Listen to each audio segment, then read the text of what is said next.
Bonjour, bonjour, j'espère que vous allez bien. Bienvenue dans ce live du mercredi 24 juillet. Aujourd'hui, hein, on peut continuer tranquillement notre sutra des contemplations. Rappel, sutra des contemplations, il est issu des trois sutras de la Terre pure, hein, qu'on retrouve ici dans trois sutras et un traité de la Terre pure de Jean Héracle. Les trois sutras de la Terre pure, on en avait déjà fait deux en live qu'on a complètement terminé. Le grand sutra d'Amida, hein, grand sutra de vie infinie, et le petit sutra d'Amida qu'on a fait en une session parce qu'il est petit. Et il nous reste le classique Sutra des contemplations. Donc, comme je vous le disais en français, on a principalement deux, d'ailleurs je crois qu'on a globalement que deux traductions, hein. On a donc celle qui est dans ce livre de Jean Héracle, qui contient les trois sutras, et on a ce gros livre, le Sutra des contemplations du Bouddha vie infinie, traduit par Jérôme Ducor, avec aussi un essai de Hélène Loveday, qui pour le coup, lui, est dédié à ce sutra des contemplations, avec notamment la traduction du sutra et un commentaire vraiment très détaillé de chaque partie, chaque élément important du sutra. Donc si vous avez vraiment envie de creuser les détails du sutra, eh bien ce texte, je vous le recommande. Et après, il y a aussi donc toute une partie sur l'iconographie, hein, parce que ce sutra des contemplations, hein, comme son nom l'indique, il va nous proposer un certain nombre de visions de la Terre pure dans lesquelles on va aller de plus en plus profond sur les détails de la Terre pure. Et donc ces descriptions ont donné lieu à des représentations en images. Et donc c'est la deuxième partie de ce livre qui est consacrée à ceci spécifiquement. Donc voilà, je vous le conseille si vous voulez aller plus loin dans les détails de ce sutra. Salut Inoshishi. Donc, pour vous rappeler un petit peu hein, ce dont il était question, hein, on a fait pour l'instant qu'une seule session sur ce sutra-là. La première session, en fait, c'est la session qui donnait un peu le background, l'histoire, la base historique hein, de ce sutra. Alors déjà, premièrement, un petit rappel qu'on avait parlé la dernière fois, il est très probable que ce sutra ait été composé directement en chinois, en tout cas en Asie, très probablement. On n'a pas retrouvé de base sanskrit de ce texte-là. Il y a plusieurs éléments qui font vraiment penser, salut Sab de Vaux, il y a plusieurs éléments qui font vraiment penser, on va dire, plus à la culture chinoise. Il y a certains thèmes importants qui sont là, par exemple le thème de la piété filiale qui revient. Donc voilà, il y a un certain nombre d'éléments qui font penser au fait que ce texte aurait probablement été directement composé en chinois et donc serait ce qu'on appelle une sorte d'apocryphe. Après, voilà, il n'empêche que ce texte a eu une importance capitale dans l'histoire du bouddhisme chinois, donc il ne faut pas le négliger sous prétexte qu'il aurait été directement écrit en chinois. D'ailleurs, hein, comme je disais, après, il n'y a qu'une seule traduction qui existe, et c'est ça aussi qui a fait un petit peu tiquer les chercheurs, en disant c'est bizarre parce que d'habitude, les textes bouddhistes importants sont revenus plusieurs fois en Chine et ont été traduits à ce moment-là par différentes équipes de traducteurs à plusieurs centaines d'années d'intervalle. Et là, c'est bizarre, on n'a qu'une seule traduction de ce texte, un petit peu chelou. Donc, voilà, très probablement un texte qui a été composé directement en Chine, mais il n'empêche, voilà, son importance est là, et il se base, en fait, c'est assez intéressant de par le fait que justement il aurait été composé en Chine, il se base sur une histoire bien connue de l'Inde de l'époque du Bouddha. C'est la tragédie qui s'est passée entre Ajatasattu et son père. Donc Ajatasattu, qui est l'un des personnages importants de l'histoire de l'Inde, c'est un prince qui décide de simplement usurper le trône, il décide de reprendre le trône de son père, et donc comment il fait ça? Eh bien, il fout simplement son père en prison, et il le laisse mourir de faim. Ambiance familiale. Ce roi, qui est en train de mourir de faim en prison, s'appelle Bimbisara, c'est un roi qui est un grand supporter du Bouddha. C'est un disciple du Bouddha. Et donc la femme de Bimbisara, qui est aussi la mère du prince Ajatasattu, elle décide d'aller aider son mari en rentrant dans la cellule un peu en scred, en ayant caché de la nourriture sur elle. Grâce à ça, le roi arrive à se nourrir, il arrive à survivre pendant pas mal de temps, il est tout content. Et donc le prince Ajatasattu, qui se dit mais attends, mais pourquoi mon père ne meurt pas? Qu'est-ce qui se passe? Il se rend compte de la supercherie et il décide de faire enfermer sa maman au plus profond du palais. Comme ça, elle ne peut pas aller nourrir le roi. Sa maman, qui est toute déprimée, qui est elle aussi une disciple du Bouddha, demande au Bouddha et à ses disciples de venir la voir et de la réconforter. Et donc c'est à peu près là où on était, hein. Le Bouddha va lui dire, bah, écoute, si vraiment t'en peux plus de ce monde-là, il y a un autre monde et d'autres mondes auxquels tu peux aspirer, d'autres terres pures, des environnements qui sont purifiés, contrairement à notre monde qui est caractérisé par la souffrance. Il lui en montre un certain nombre, Et parmi tous ces éléments-là, tous ces mondes-là, elle va choisir la terre du Bouddha Amida, donc la terre pure du Bouddha Amida, Sukhavati. Et le Bouddha va lui dire, bah ok, si c'est ce que tu veux voir, si c'est ce que tu veux atteindre, alors je vais t'enseigner comment méditer sur cette terre pure, comment la visualiser. Et donc c'est là où on en était, et on va arriver aux parties contemplation. Donc voilà un petit peu le background pour ceux qui n'étaient pas là la dernière fois. Donc on part d'un événement historique pour arriver du coup à la partie vraiment plus enseignement, plus contemplation. Petit disclaimer par rapport aux contemplations avant qu'on attaque ça, hein. Vous allez voir que ça commence d'une façon assez simple et ça va vite devenir des contemplations très compliquées à effectuer pour une personne normale. Il y a des sages en Chine, hein, qui se sont vraiment attelés à pratiquer ces contemplations, à vraiment mettre leur pratique principale là-dedans, donc passer des heures et des heures et des heures et des heures à méditer, à travailler leur contemplation, etc., etc. Pour la plupart des gens, la plupart d'entre nous, ça va être quasiment impossible à faire, et vous allez vite vous rendre compte avec les descriptions à quel point c'est compliqué. Je ne veux pas vous décourager d'essayer. Au contraire, si vous avez envie de vous y mettre, allez-y. Mais on va dire la perspective japonaise par rapport au Sutra des Contemplations, c'est de dire vous allez tester, vous allez vous rendre compte que c'est trop difficile, mais c'est pas grave parce qu'en fait, les contemplations, c'est pas ça qui est le plus efficace pour, on va dire, se lier à la terre pure du Bouddha Amida, se lier à la compassion du Bouddha Amida. Le plus efficace, en fait, c'est de penser au Bouddha, de s'en remettre à sa compassion et de réciter son nom. Donc, d'une certaine façon, les maîtres japonais de la terre pure vont un peu exclure cet aspect contemplation, vont même complètement l'exclure au profit de la récitation du nom du Bouddha Amida, en disant la contemplation, si ça devait être ça le critère pour que les gens puissent se lier à cette voie de la terre pure, alors ce serait trop excluant parce que tout simplement la plupart des gens seront littéralement incapables de réaliser ces contemplations. Et vous allez vite voir pourquoi. Donc voilà, c'est pas grave si vous n'y arrivez pas, mais vous pouvez bien entendu aussi cultiver ça. La branche japonaise vous dit vous embêtez pas avec ça, récitez le nom du Bouddha, c'est suffisant. Les branches chinoises, elles, de leur côté, vont quand même conserver justement cet aspect méditation, contemplation, etc. en même temps que la récitation du nom du Bouddha Amida. Donc elles vont pas, en fait, elles vont être beaucoup plus syncrétiques, elles ne vont pas exclure autant l'aspect méditation au profit de la récitation du nom. Voilà, elle va simplement conserver les deux aspects, donc il n'y a pas de souci par rapport à ça. Voilà, tout dépend en fait vraiment de l'approche. Le Japon a eu vraiment cet aspect très spécifique de se concentrer vraiment sur la récitation du nom du Bouddha, avec vraiment une exclusion de toutes les autres pratiques comme étant inadaptées aux gens du commun et donc inefficaces. Donc voilà, c'est un petit disclaimer. Et à partir de ça, on va pouvoir commencer à lire les contemplations. C'est parti. Le Bouddha dit à Vaidéhi, donc à la reine, la première contemplation. Tu n'es qu'un être ordinaire et les pensées de ton cœur sont grossières et débiles. Tu es naze. Tu es naze, Vaidéhi. En fait, il veut juste par là, tu es une personne normale. T'es pas quelqu'un. Il veut pas dire t'es vraiment une grosse naze, Vaidéhi. Oh, tu crains. Non, en fait, ce qu'il veut dire par là, c'est que Vaidéhi, bah, c'est une reine. Elle n'a pas d'habitude de pratique de méditation. Donc, il lui dit, ok, je vais pas commencer par t'enseigner directement ce qui est compliqué. On va commencer par un truc un peu simple, parce que sinon, tu vas pas y arriver, ça c'est sûr. Sans obtenir l'œil divin, tu n'es pas capable de voir à distance. En plus, c'est ça, elle ne peut pas directement contempler la terre pure du Bouddha Amida de par l'œil divin, qui est un des pouvoirs qu'atteint vraiment les êtres les plus avancés. Donc, elle ne peut pas le voir, donc il va lui falloir trouver une technique. Les Bouddhas réalisés possèdent cependant différents moyens qui te permettront d'obtenir cette vision. Donc, comme tu n'es pas capable de voir la terre pure par toi-même avec ton petit œil magique, eh bien, on va t'aider à visualiser et on va commencer simple parce que tu n'as pas l'habitude de tout ça. Là-dessus, Vaidéhi dit au Bouddha, « Honoré du monde, ainsi donc, si maintenant je vois cette terre-là, c'est par le pouvoir du Bouddha. Mais alors, après le nirvana du Bouddha, tous les êtres vivants, impurs, mauvais, dépourvus de bien, écrasés par les 5 sortes de souffrances, comment pourront-ils voir le monde de suprême bonheur du Bouddha Amida ?»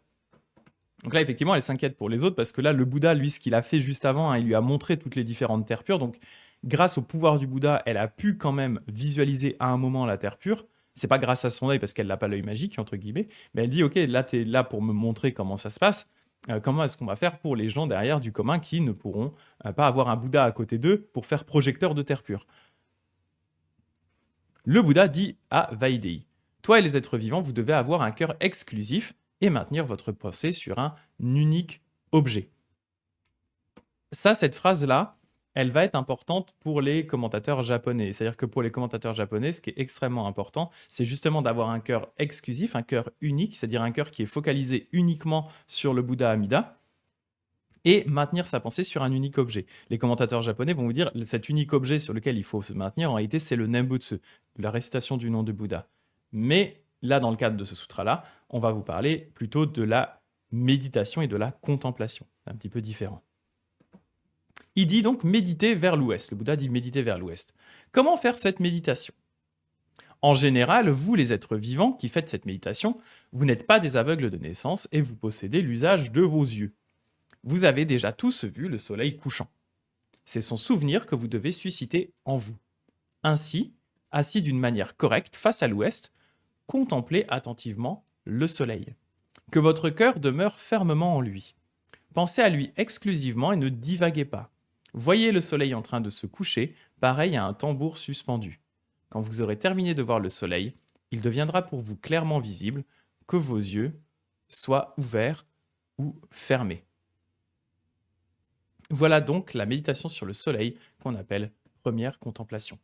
Cette première contemplation, si vous voulez, elle n'a pas de réel, on va dire, usage dans le sens où, enfin, elle a un usage pratique dans le sens où son but, ça va être en fait de focaliser l'esprit sur un élément de méditation, qui est du coup le soleil, qui est un élément qui est du coup assez facile à contempler dans le sens où on en a déjà tous vu un, alors que les arbres en joyaux de la terre pure, on n'en a en général pas vu, donc pas évident. À l'inverse, le soleil, c'est quelque chose de facile, tout le monde peut le voir. Et donc là, ce que le Bouddha conseille, c'est simplement effectivement de se tourner vers l'ouest, de visualiser ce soleil, voire éventuellement simplement de regarder un soleil couchant, et ensuite donc de méditer sur ce soleil couchant, se ramener à ce soleil couchant, et arriver à le visualiser, même les yeux fermés.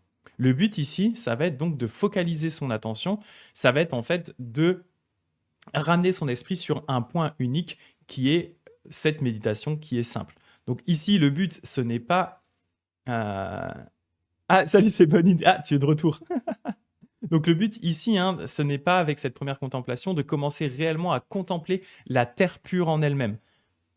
Les contemplations de la terre pure, elles vont arriver après. Là, ici, en fait, le but, c'est de calmer l'esprit et de focaliser l'esprit. Si vous voulez, c'est un peu l'aspect, si on prend la dualité samatha, vipassana, là, c'est vraiment l'aspect samatha, un peu la même chose que nous, on va faire quand on va méditer sur le souffle pour calmer l'esprit. Et bien là, on va faire la même chose avec une méditation sur le soleil couchant, qui est donc quelque chose de simple à visualiser et qui va permettre du coup donc de calmer l'esprit et d'amener l'esprit tranquillement sur les aspects plus profonds ensuite de la méditation.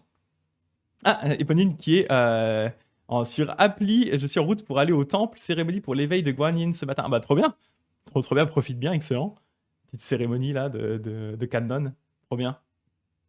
Donc voilà, ça c'est la première méditation, là pour le coup que globalement tout le monde peut faire, il n'y a rien de particulièrement compliqué là-dedans, mais en fait vous allez voir que déjà rien qu'arriver à faire ça, c'est-à-dire visualiser ce soleil d'une façon vraiment précise, sans que l'esprit parte dans tous les sens, etc. En fait, rien que ça, c'est déjà pas si évident que ça en a l'air, et ce n'est en fait vraiment que le prélude aux réelles méditations sur la Terre pure. Donc voilà, une fois qu'on a réalisé cette première méditation, que son esprit s'est posé sur l'ouest, qui est l'objet de la visualisation, donc la Terre pure est à l'ouest. Un rappel, l'ouest, pourquoi l'ouest? Déjà parce que les sutras disent que la Terre pure du Bouddha Amida est à l'ouest. De l'ouest à la symbolique, on va dire, du soleil qui se couche, qui est d'une certaine façon, on va dire, un symbole de la mort, de la fin de la vie, etc., etc. La Terre pure étant souvent considérée comme une destination post-mortem. Voilà, c'est pour ça que les deux sont liés hein, ensemble. Et donc voilà, une fois que l'esprit est concentré, on va pouvoir attaquer donc la deuxième contemplation. Et là, ça va commencer déjà un petit peu à se corser. Ensuite, faites la méditation sur l'eau. Voyez de l'eau claire et limpide. Jusque-là, ça va. Qu'elle vous devienne aussi clairement visible. Ne laissez pas divaguer votre pensée. Quand vous avez bien vu l'eau, faites surgir en vous le souvenir de la glace. Voyez de la glace translucide. Faites la méditation sur le lapis-lazuli. Quand la méditation précédente est achevée, voyez un sol en lapis-lazuli. Au dedans et au dehors, il est translucide. Au-dessous, il y a une bannière d'or décorée de diamants et des 7 joyaux. Elle supporte le sol en lapis-lazuli. Là, en fait, cette idée, c'est vraiment d'amener à nouveau son esprit à visualiser d'une façon précise cette idée du sol, de la terre pure, en disant vous commencez par de l'eau, donc vous voyez de l'eau qui est limpide et transparente. Vous l'imaginez maintenant solide comme de la glace, toujours transparente, et ensuite comme du béryl, toujours transparent, mais cette fois-ci brillant. Et ensuite, vous, du coup, vous voyez donc ce sol qui est transparent en lapis-lazuli, donc brillant, etc. Et en dessous, vous allez visualiser une bannière d'or décorée de diamants de 7 joyaux qui supporte ce sol. Cette bannière a 8 côtés dans les 8 directions. Dans chaque direction, il y a une face composée de 100 joyaux. En fait, alors, cette traduction, elle dit une bannière d'or décorée de diamants, etc. En réalité, dans l'autre traduction que j'ai ici, tac, en fait, on nous parle de bannières au pluriel. Je prends l'envers, de bannières au pluriel. Et en fait, ces bannières sont en réalité des pylônes. Il faut imaginer en fait que dans cette idée-là, c'est comme si le sol de la terre pure était maintenu par des gros piliers hexagonaux ou octogonaux. C'est combien Il dit quoi? C'est à 8 côtés octogonaux. Donc des gros piliers octogonaux composés de 100 joyaux qui forment comme une espèce de socle à ce sol que vous avez visualisé. Donc là, ça commence à devenir un petit peu plus compliqué. Donc vous visualisez du coup cette eau qui devient de la glace, qui devient du béryl, qui est soutenue par tous ces gros piliers hexagonaux donc qui maintiennent ce sol, composé chacun de 100 joyaux. Chacun de ces joyaux possède 1000 rayons de lumière. Chacun de ces rayons de lumière a 80 000 couleurs. Ils font briller le sol en lapis-lazuli à la manière de 100 milliards de soleils impossibles à distinguer. Sur le sol en lapis-lazuli, il y a des fils d'or qui le traversent d'un bout à l'autre et s'entrecroisent. Les cases sont faites de 7 joyaux et se répartissent d'une manière claire et distincte. Donc ça, cette histoire de fils d'or qui s'entrecroisent, en fait, on peut imaginer, en fait, ce sont comme les avenues de la terre pure, un peu sur le mode des cités chinoises qui sont organisées vraiment en carré. Donc là, en fait, ces lignes-là vont délimiter toutes les avenues de la terre pure sur le sol. Oui, effectivement, lapis-lazuli, comme Diamandine, lapis-lazuli est en mat, j'ai déjà de la peine à imaginer transparent. Effectivement, c'est pour ça qu'en fait, il vous demande déjà de visualiser de l'eau et ensuite de la glace pour garder l'aspect transparent et ensuite le côté, on va dire, plus brillant du lapis-lazuli. Mais effectivement, c'est un peu contradictoire, hein. Je suis entièrement d'accord. Je pense que c'est pour ça qu'ils veulent d'abord vous faire visualiser le côté transparent, parce que ça doit rester transparent. Ah, j'ai pas dit que c'était simple, hein. C'est galère les visualisations.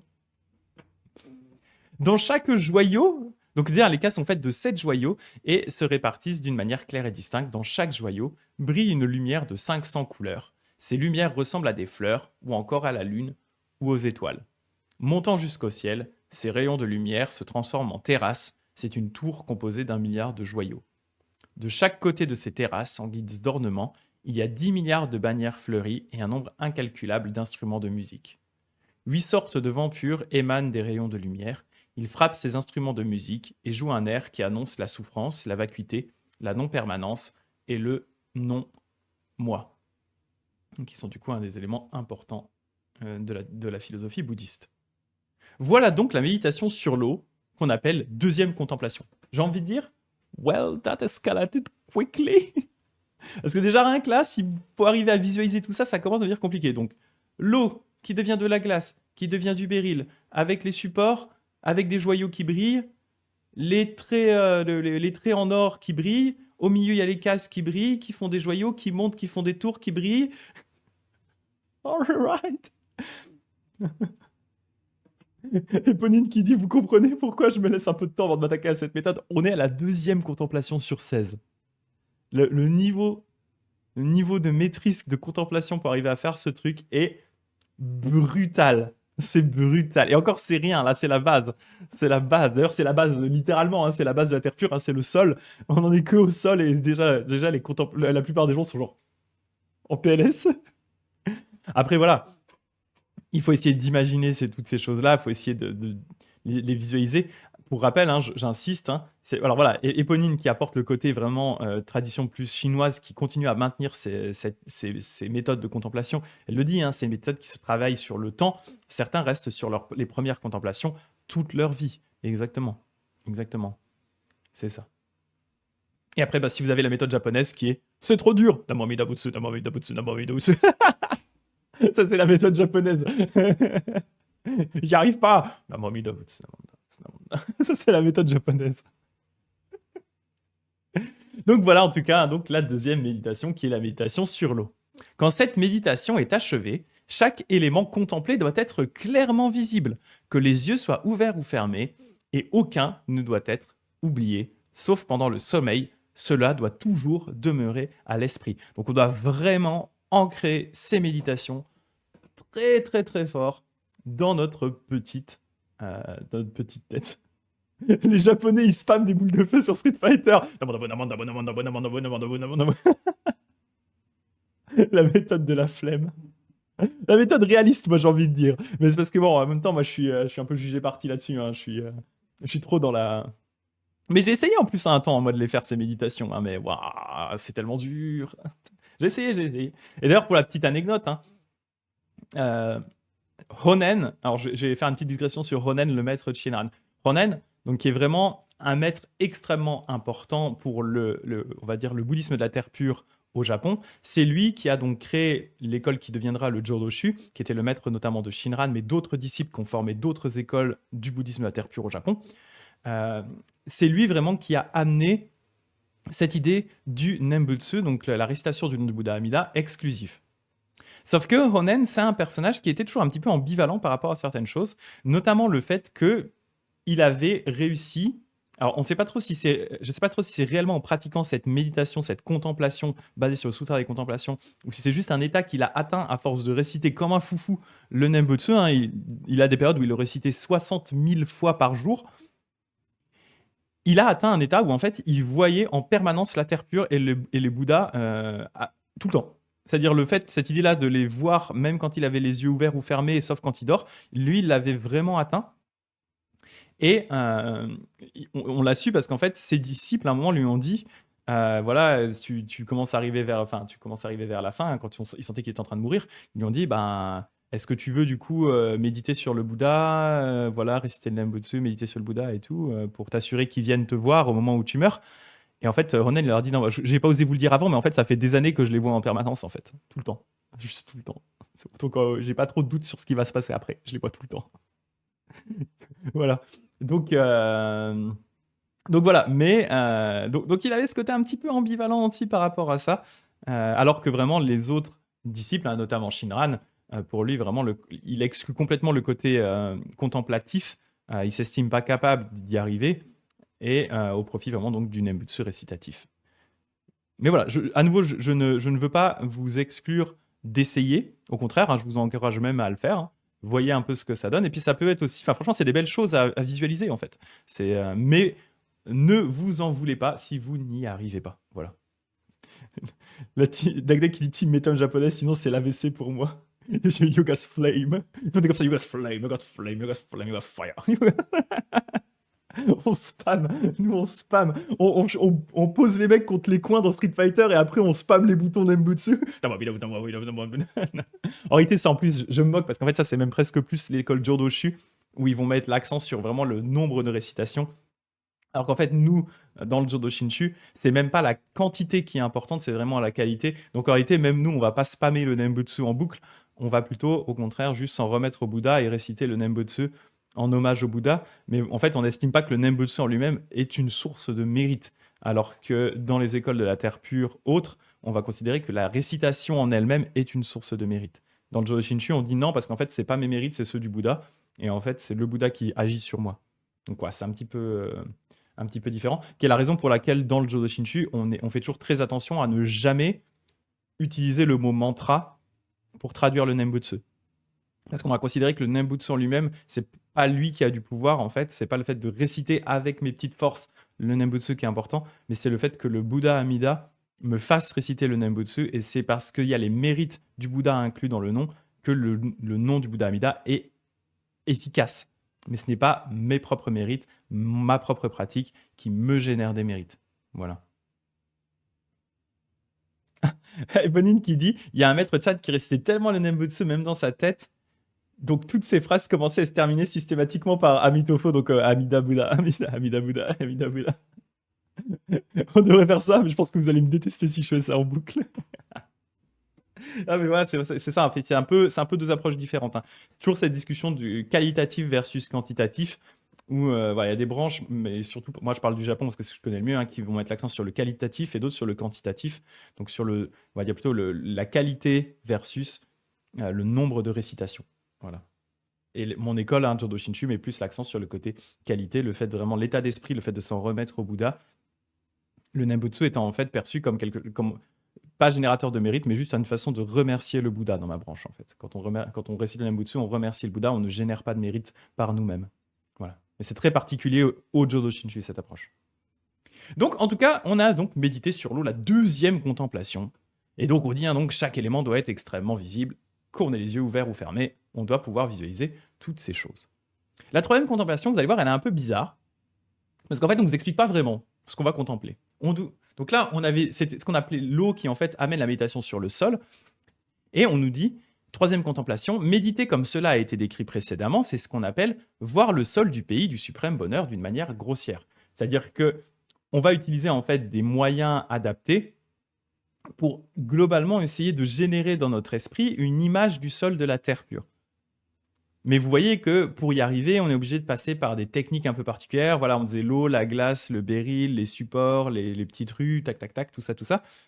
Et en fait, pour le Bouddha, c'est une contemplation qui est d'une manière assez grossière, dans le sens où ça n'est pas représentatif réellement du véritable sol tel qu'il est de la terre pure. Mais il dit, cependant, si l'on obtient ainsi le samadhi, c'est-à-dire vraiment, si on arrive à méditer là-dessus au point où, comme il le disait avant, on le voit en permanence, alors à ce moment-là, on va réellement voir le réel sol de ce pays d'une manière claire et distincte, mais cela n'est pas possible de le décrire.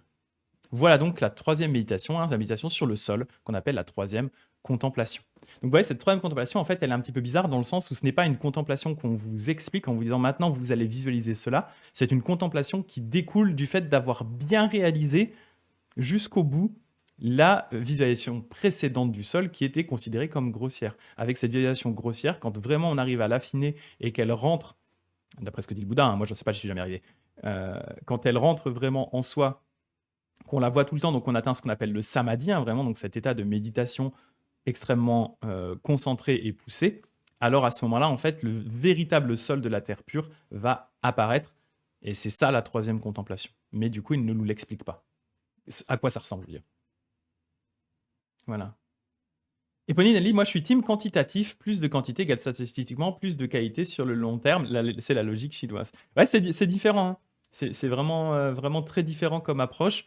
Les deux, à nouveau, sont valables historiquement, hein. Les deux viennent d'écoles différentes. C'est pour ça que, voilà, moi j'insiste toujours là-dessus. Et d'autant plus maintenant qu'on voit le Sutra des Contemplations, où comme je vous le dis, dans le Jodo Shinshu, on a tendance un peu à le mettre de côté en disant, en fait, ce qu'on va retenir, c'est la fin du Sutra. Vous verrez à la fin du Sutra, il y a un petit twist. Ce qu'on va retenir, c'est ça. Et quelques autres petits passages du Sutra. Mais dans l'ensemble, on va vous dire, bah, le gros du Sutra, qui s'appelle quand même Sutra des Contemplations, et bah, le côté contemplation, on va dire, ouais, bof, quoi, trop dur. Mais voilà, comme je dis, il y a des branches qui continuent à le faire. Et c'est pareil pour cette histoire de qualitatif versus quantitatif, ça va dépendre des écoles. Donc c'est vraiment important, quand justement vous commencez à vous intéresser au bouddhisme de la terre pure, vraiment important à un moment de choisir un cadre.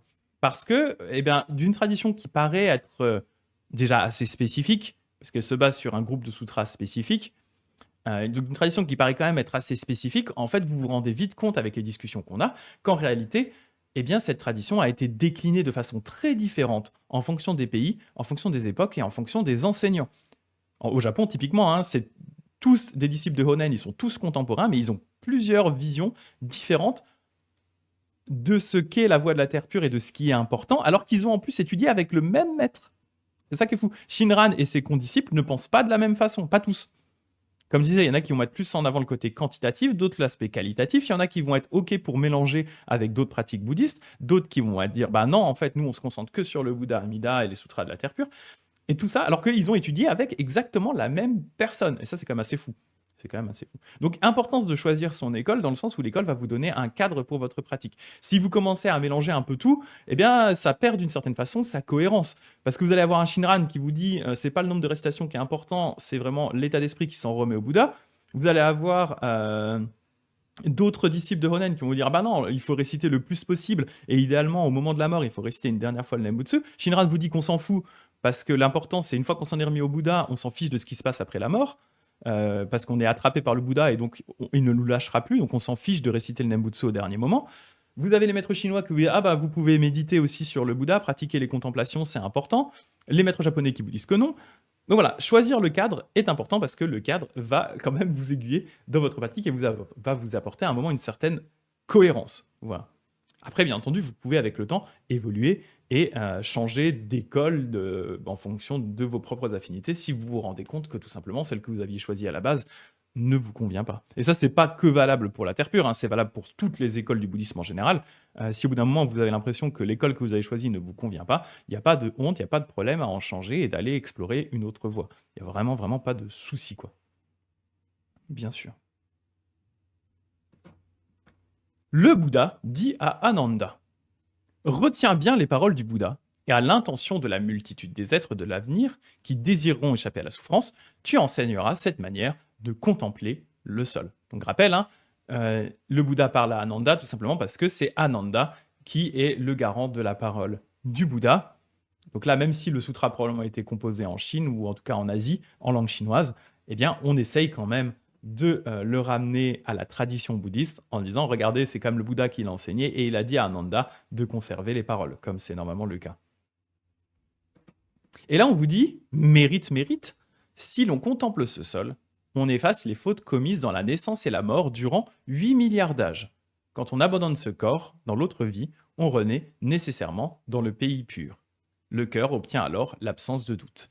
Contempler de la sorte s'appelle la contemplation correcte, contempler d'une autre manière s'appelle la contemplation erronée. Donc vous voyez qu'en fait, d'après ce sutra, le simple fait déjà d'arriver à aller au bout de ces trois premières contemplations, sachant que la troisième étant en réalité ce qui se passe quand on arrive naturellement quand on arrive au bout de la deuxième, eh bien, on est censé déjà générer énormément de mérite et être capable de pouvoir renaître dans la terre pure. Donc vous comprenez un peu mieux ce que disait Éponine, hein, quand elle disait que, eh bien en fait, il y a des gens qui vont passer vraiment toute leur vie à se concentrer déjà ne serait-ce que sur ces deux, trois premières méditations, eh bien en fait, tout simplement parce que, d'après le sutra, elles sont déjà en soi suffisantes pour pouvoir atteindre la naissance dans la terre pure et pour se débarrasser de fautes et de karma négatifs qu'on aurait pu accumuler pendant il disait 8 milliards, 8 milliards d'âges. Voilà.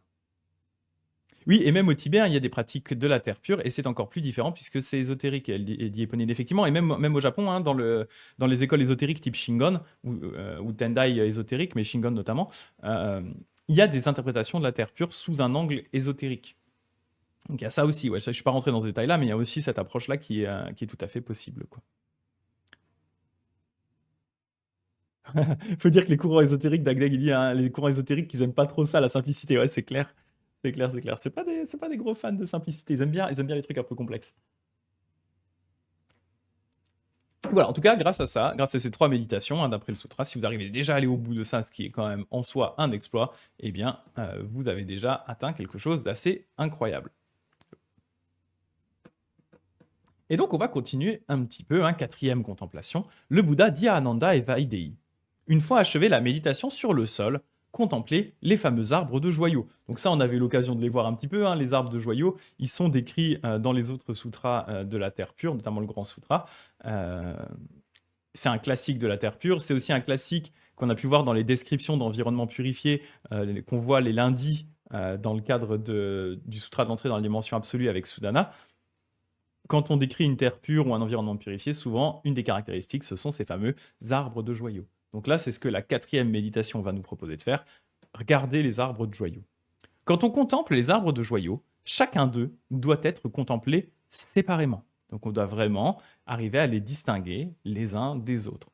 Faites ensuite la méditation sur les 7 avenues que forment ces arbres. Donc on doit essayer de visualiser chaque arbre de joyau, ensuite une avenue que forment ces... Donc ça fait 7 avenues. Chacun de ces arbres s'élève à 8000 lieues, sachant qu'un lieu, c'est environ 10 km. Donc là, on est à 80 millions de kilomètres. C'est des grands arbres. C'est ça, hein? Faire jamais faire. Il y a un truc qui dit ne jamais faire de maths en live, mais c'est ça, 8000 fois. Ah non, non, non, je dis n'importe quoi. C'est 80 000 kilomètres, pardon, n'importe quoi. Donc 80 millions de mètres. Right. Donc 80 000 kilomètres les arbres. Salut jardin de thé. Donc c'est des gros arbres de 80 000 kilomètres. Moi, si j'en vois un, je pense que je deviens fou. Pour moi, un arbre de cette taille-là, c'est presque une espèce d'horreur Lovecraftienne où on vous imagine des trucs qui sont vraiment beaucoup trop grands.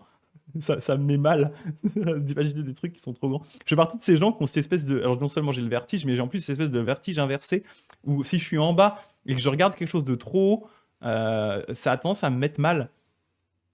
Non, c'est compliqué quoi. Dagdag qui dit moi ça y est, moi je suis déjà complètement en PLS avec les 7 avenues. Ah non, c'est dur, hein, c'est dur, hein.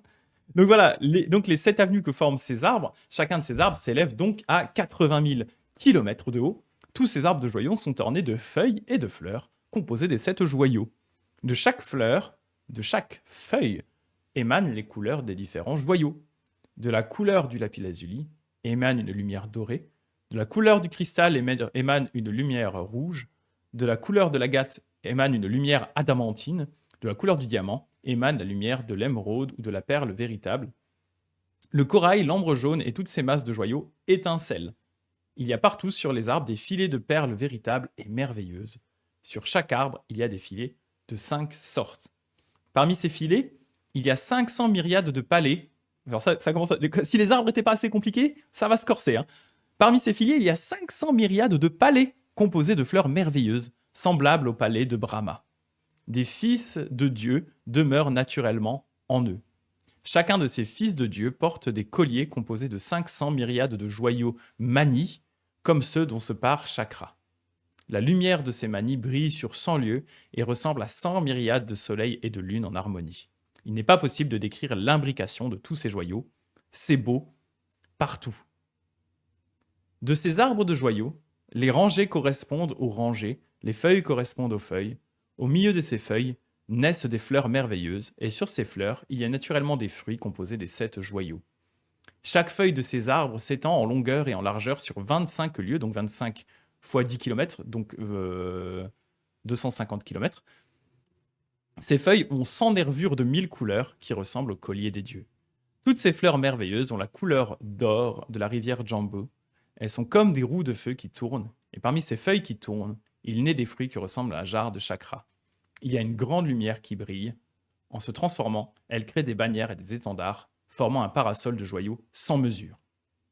À l'intérieur de ce parasol, c'est compliqué, hein. À l'intérieur de ce parasol de joyaux se reflète. Si vous essayez, d'ailleurs de visualiser en même temps que je parle, à un moment vous avez dû lâcher, je suppose là. À l'intérieur de ce parasol de joyaux se reflètent les œuvres du Bouddha accomplies dans les 3000 grands milliers de mondes. De même, on peut y voir les terres de Bouddha des 10 quartiers. Une fois vus ces arbres, il faut les contempler un par un dans leur ordre. En les contemplant, on doit voir leurs troncs, leurs branches, leurs feuilles, leurs fleurs et leurs fruits d'une manière claire et distincte. Voilà donc la méditation sur les arbres qu'on appelle 4e contemplation. Mais les mecs qui ont écrit le sutra, ils ont pris de la drogue. Ils ont pris de la drogue, on ne peut pas arriver à méditer ça. Donc, rappel, hein, du coup, enfin, même moi, je suis perdu. Attends, il faut visualiser les arbres. Donc, bref, c'est avec leurs troncs, leurs feuilles, leurs fruits, tout ça qui fait de la lumière, mais qui génère en plus au-dessus, il y a un filet avec des palais en joyaux. Et dans les palais, il y a des jeunes dieux qui ont des colliers avec des joyaux qui génèrent de la lumière, qui brillent partout. Et toutes les lumières, c'est très beau. Et après, il y a un parasol de joyaux quelque part. Ah. Ce n'est que la 4e contemplation. Non mais trop d'infos, tue l'info. Non mais c'est ça. Je pense que c'est pour ça que la plupart des gens, ils s'arrêtent. Déjà, la plupart des gens, ils vont se bloquer sur la contemplation de l'Ouest. Hein, on vous dit la toute première qui reste faisable. J'ai envie de dire, si vraiment vous avez envie de vous attaquer tranquillement à ces contemplations, commencez vraiment par la première. Passez-y du temps. À cette contemplation du soleil couchant à l'Ouest. Là, pour le coup, c'est faisable. Il n'y a rien de compliqué, il n'y a rien de fancy, j'ai envie de dire. Ça reste jouable. Après, vous pouvez vous attaquer doucement à la 2e. Là, à partir de la 4e, ça commence à devenir franchement extrêmement hardcore. Surtout qu'on vous dit, il faut vraiment contempler ces arbres un par un, dans leur ordre. avec les détails de leur tronc, leurs fleurs, etc. Mais c'est surtout qu'en plus, ce qui est compliqué, c'est qu'en fait, c'est une méditation qui se déploie. Comme on vous dit, en fait, on vous dit, il y a les arbres, ils sont en rangée. Au-dessus, il y a des filets qui génèrent des palais. À l'intérieur, là, on zoom in. À l'intérieur, il y a des jeunes dieux. Zoom in, ils ont un collier avec des joyaux qui envoient de la lumière. Zoom out, il faut repenser aux arbres. C'est vraiment, ça fait comme ça. C'est des... Inoshishi qui a le cerveau qui a fondu. En fait, ce qui est ouf, c'est que ça, même si quand je vous le lis, vous essayez déjà juste d'imaginer ce qui se passe, c'est déjà pas évident à suivre, tellement il y a d'infos. Mais là, j'adore les emotes. Les emotes, ils sont parfaits. Le petit Daluma qui est genre... Donc voilà, ça c'était donc la quatrième contemplation. Je vais en faire une petite dernière là, histoire de vous mettre en PLS. Mais c'est intéressant, en tout cas c'est intéressant parce que euh, il est probable que ce sutra-là ait été composé, comme je dis, on sait qu'il a été... Enfin on sait. Les chercheurs ont donc des gros doutes sur le fait que ce serait un sutra, on va dire, originaire d'Inde. Ce serait probablement au contraire un sutra donc créé en Chine ou en tout cas en Asie, en langue chinoise directement. Mais eh bien, il n'est pas sorti du chapeau comme ça. Est-ce que c'est vraiment une méthode de contemplation qui était transmise de maître à disciple, qui a ensuite été couchée par écrit sous la forme de ce sutra-là? C'est fort probable. En général, les sutras comme ça, ils débarquent rarement du chapeau, tu vois. Si quelqu'un l'a posé par écrit, c'est probablement qu'il y a déjà des gens qui pratiquaient comme ça, ou des méthodes qui étaient transmises à l'oral, qui ont fini par être posées par écrit. Et peut-être qu'effectivement, par contre, quand il y avait un maître à l'époque, peut-être qu'il vous donnait des petits tips pour arriver à générer ces images les unes après les autres, alors que le sutra, là, se contente juste de vous poser ça en bloc, pardon, d'une façon assez brutale. Peut-être qu'effectivement, si vous avez, à l'époque, si vous aviez un maître spécialisé là-dedans, il vous aurait peut-être dit, là, tu vois, pour faire ça, en réalité, le sutra te dit ça, mais si tu veux le faire correctement, il faut le faire comme ci ou comme ça. Tu devrais d'abord commencer par cette partie de la méditation pour t'emmener ensuite vers celle-ci. Voilà, il y avait peut-être un aspect beaucoup plus didactique et guidé que là, bien sûr, nous, on n'a pas dans le sutra si on le prend comme ça en bloc. Et comme dit Jardin de Thé, hein, pardon, Éponine, comme dit Éponine, il faut bien se dire que c'est une pratique intensive. Quand tu te manges des contemplations matin, midi et soir, certains y arrivent. Mais oui, c'est assez psychédélique et c'est fou, comme la Vatamsaka, exactement. Ouais. Exactement. Et Pauline qui dit, moi je pense que c'est une méthode orale indienne qui a été mise à l'écrit par les Chinois et donc un peu modifiée pour s'adapter au public chinois. C'est possible, c'est une des possibilités, tout à fait, ouais. Tout à fait. Surtout, Dagdag qui dit, ça me donne le vertige. Pendant que j'ai le vertige C'est le vertige récursif. Il a le vertige du vertige, il a peur de la peur. C'est ça, c'est ça. Mais voilà, je trouve que c'est intéressant de voir en fait, parce qu'il y a des gens vraiment qui ont dédié leur vie à ces pratiques. Donc ça, il faut imaginer, il y a des moines, ils se sont dit, ok, le sutra des contemplations? Eh ben écoute, maintenant c'est toi et moi pour la vie, le sutra des contemplations. Je vais me poser toute ma vie et je vais faire que ça, méditer sur toi. Tu vas être mon meilleur ami et je ne vais faire que ça de toute ma vie. Voilà. Si ça me doit me prendre 50 ans pour arriver à méditer et à voir correctement la quatrième contemplation, ça me prendra 50 ans, c'est mon choix. Mais voilà, il y a vraiment des gens qui ont fait ça. C'était leur vie. Voilà, ce sutra, ces descriptions, c'est leur vie. Donc c'est sûr que voilà, nous, petits gugus, qui en général avons une vie à côté, un taf, etc., nous ne vivons pas comme des reclus dans un monastère. Et c'est sûr que on n'a pas non plus 5 heures par jour à donner à la contemplation et à la méditation. Voilà. C'est moins évident qu'effectivement un moine qui se dit voilà, je ne vais faire vraiment que ça. C'est mon travail. Mon travail dans la vie, c'est de contempler. Voilà. Mais voilà, il y en a qui l'ont fait. Hein, il y en a qui l'ont fait. Je ne sais pas jusqu'où ils sont allés, mais il y en a qui l'ont fait. Shandao, hein, notamment, Shandao, un des grands moine de la tradition de la terre pure, un des patriarches dans le Jodo Shinshu, mais qui est globalement un des patriarches dans toutes les traditions de la terre pure, Shandao, donc maître chinois, était vraiment un passionné de ce sutra et de ses contemplations. Donc lui, il l'a pratiqué vraiment. Dans le bouddhisme japonais, on choisit plus Shandao parce qu'il a mis aussi l'accent sur le côté récitation du nom du Bouddha Amida, mais Shandao, c'était aussi un des pratiquants vraiment déter de ces contemplations. Et donc voilà, il y en a qui ont fait vraiment le but de leur vie de réaliser ces contemplations. Donc respect. Respect aux gars et aux filles. Oui, voilà, ce sutra, Éponine dit, hein, était aussi très populaire auprès des artistes. C'est une mine d'or iconographique. En effet, hein, c'est pour ça qu'on en avait parlé, hein, avec ce livre-là, hein, la deuxième moitié du livre est justement consacrée à l'iconographie de la Terre pure, qui, notamment pour le côté, ils vont représenter la fameuse histoire de Vaidéhi avec son fils, son fils psychopathe et le pauvre roi qui est emprisonné et qui meurt de faim. Mais on va aussi en fait vous proposer des illustrations des différentes contemplations. Donc il y a ça aussi. Donc c'est sûr que c'est une sacrée mine d'or parce que là on vous décrit dans le détail ce qu'il faut voir et donc ce qu'il faut voir c'est aussi idéalement ce qu'il faut représenter, ce qui aboutit vraiment aux représentations classiques de la Terre pure dans le détail. Voilà. Je vous en propose donc une petite dernière, hein, la 5e contemplation. Ensuite, vous devez méditer sur l'eau. Méditer sur l'eau, c'est méditer sur les 8 étangs qui sont dans la terre du bonheur suprême. L'eau de chaque étang est composée des 7 joyaux, encore. Ces joyaux sont d'une grande douceur et naissent du roi des joyaux qui exauce tous les désirs. L'eau se partage en 14 courants et chaque courant est de la couleur des 7 joyaux. C'est de l'or pur qui forme les canaux. Au-dessous des canaux, ce sont des diamants de différentes couleurs qui jouent le rôle de sable du fond. Sur toute cette eau, il y a 60 myriades de fleurs de lotus composées des 7 joyaux. Chaque fleur de lotus est parfaitement ronde et atteint donc 12 lieues, soit 120 km. Cette eau est issue du joyau Mani. Elle coule entre les fleurs, jaillissant et retombant de leurs tiges. Son murmure délicat et merveilleux chante la doctrine de la souffrance, de la vacuité, de la non-permanence, du non-moi et des 6 perfections, donc les 6 paramitas.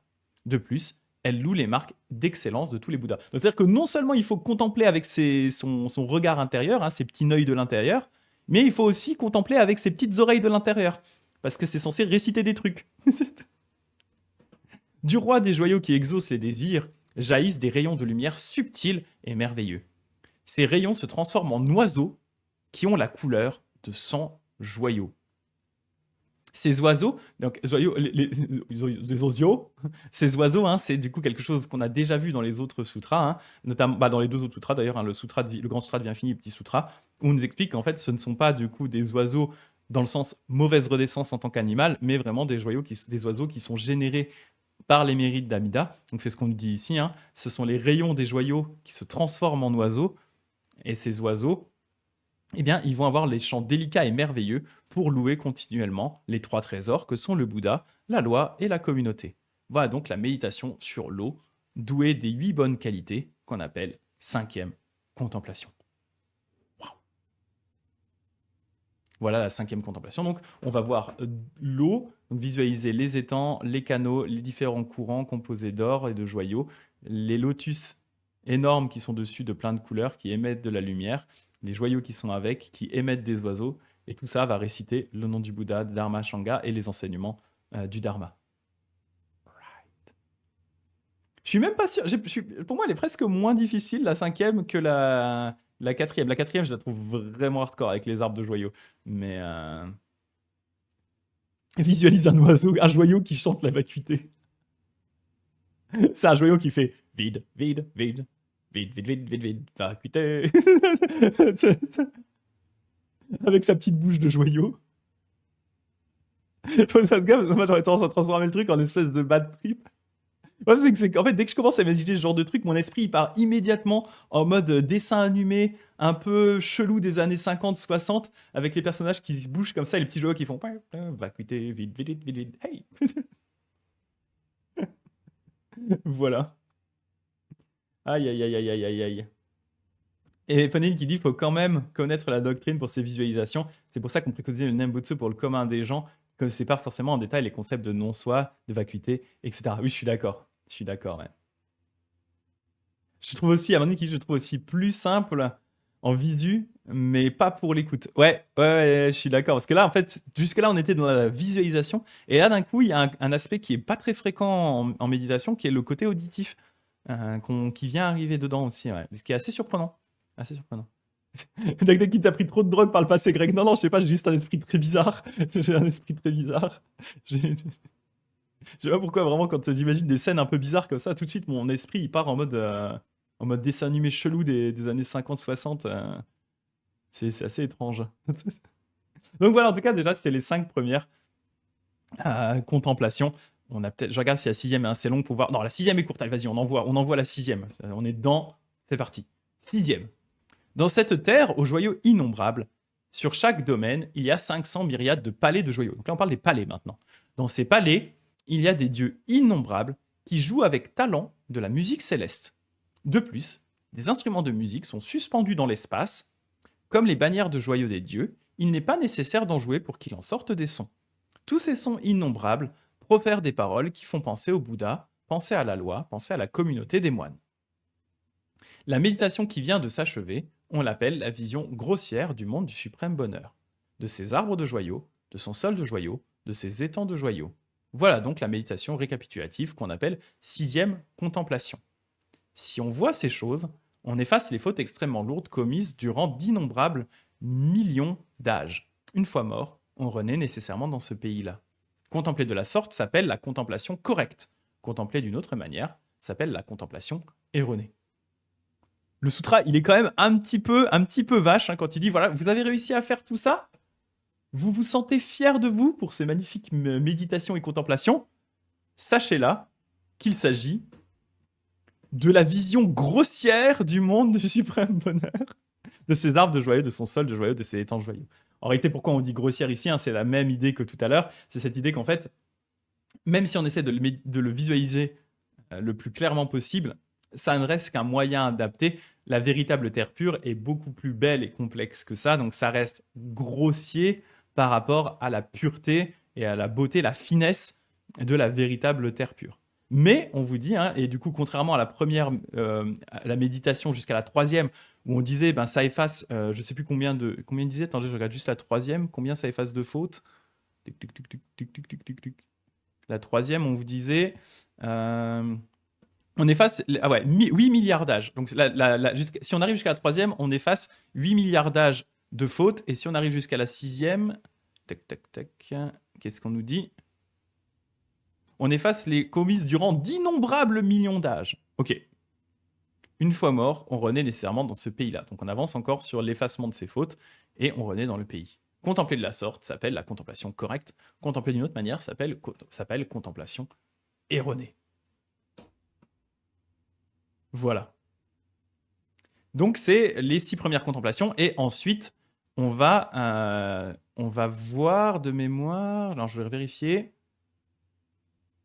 Voilà, après je crois qu'on va commencer à contempler le Bouddha et son trône, enfin en tout cas le trône de joyaux et le Bouddha qui va avec. Donc là en tout cas on était vraiment sur le background, on a posé le décor, hein, là on a visualisé le décor de la terre pure dans son détail et à nouveau, hein, comme on disait tout à l'heure, on pourrait déjà y passer une vie complète juste à arriver à aller au bout de ces 6 premières méditations, juste pour arriver à voir le background, le décor qu'est la terre pure. Et là, on n'a même pas commencé à visualiser le Bouddha et les bodhisattvas qui vont avec. Et donc ça va être justement les thèmes d'après, hein, visualiser le trône, visualiser les Bouddhas d'une façon d'abord grossière et ensuite d'une façon détaillée. D'abord grossière sur la base d'une image, ensuite détaillée.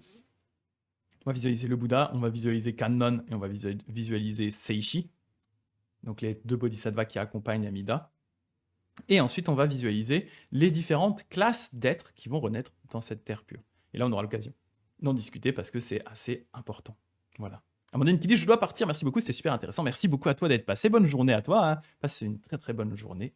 Merci beaucoup. » Voilà, je me suis dit, est-ce que c'est intéressant à discuter mais je trouve que oui, dans le sens où c'est vraiment intéressant de se rendre compte de, voilà, comme je disais, de l'importance que ça a, que ça a eu, que ça continue à avoir, que des gens y ont vraiment dédié toute leur vie, mais aussi à quel point, ben, pour le commun des mortels, c'est extrêmement compliqué à réaliser.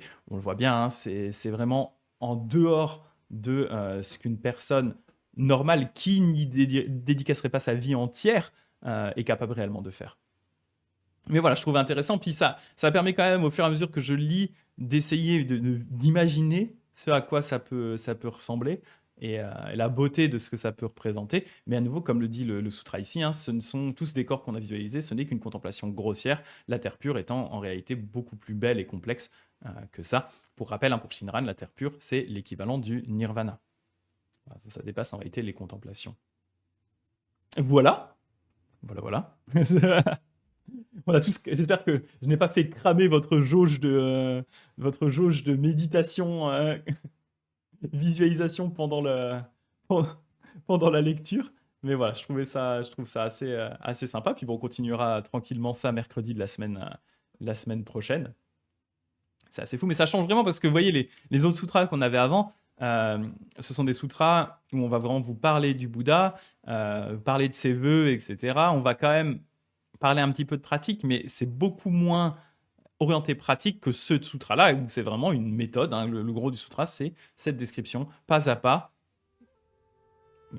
un peu violent quand même, mais pas à pas, de la Terre pure et de comment est-ce qu'on la visualise étape par étape. Voilà.